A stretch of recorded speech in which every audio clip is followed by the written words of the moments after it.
My name is Uvaldo Garcia.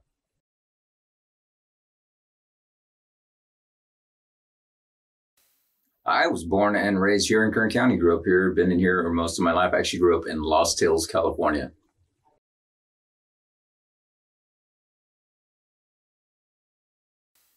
My career spans a couple different things. I started off about 13 years old working in ag over the summers, a couple different companies, did a couple different things. That was some hard work. Went into forestry from the time I was 18 to about 21.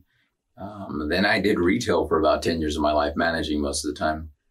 Jumped me into a career in the oil fields for about 4 years, working on a drilling rig.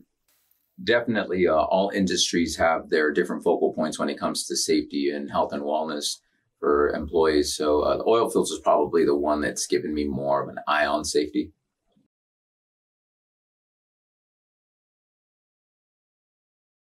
I believe that it's my ability to connect with people. I do have a big interactive part of myself that I like to connect with people, especially if I see somebody who's really absorbing the material. I like to really make that person my focal point because I know that that's the one that's going to probably stand up and lead the rest of their coworkers in doing things properly.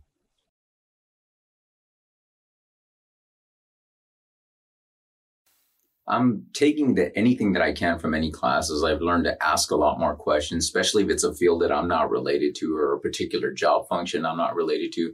I like to ask, that way I can take that knowledge into future classes.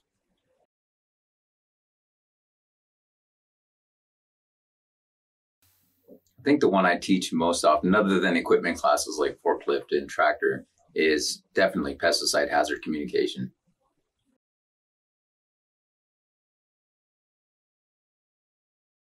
That would be pesticide hazard communication. It's one of the ones that covers the most amount of information, but does give you definitely an opportunity to connect with your audience and with your students, as well as giving them the information, the knowledge, and the power to keep themselves safe and something that could be potentially hazardous.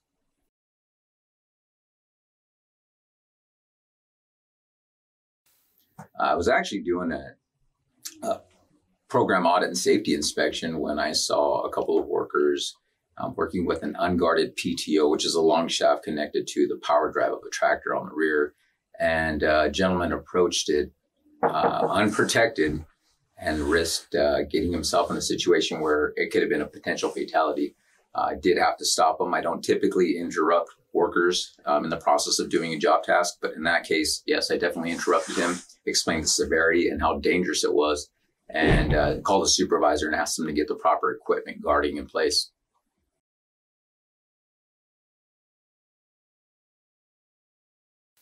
I think definitely the defensive driving part. Already, as a safety trainer working with a company, I've avoided what could have been pretty major accidents. Just using defensive driving skills that we teach here, being cautious, things such as waiting a few seconds, a small delay, and checking your sides, your surroundings before proceeding into intersections, proper following distances help me avoid major accidents.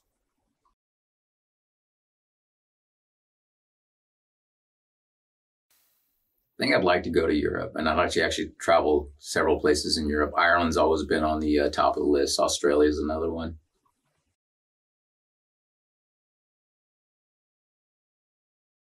I play around with guitar and I'm a vocal musician. I've actually been doing vocal music the majority of my life. I was pretty involved in an advanced choir when I was in high school and still do that on occasion.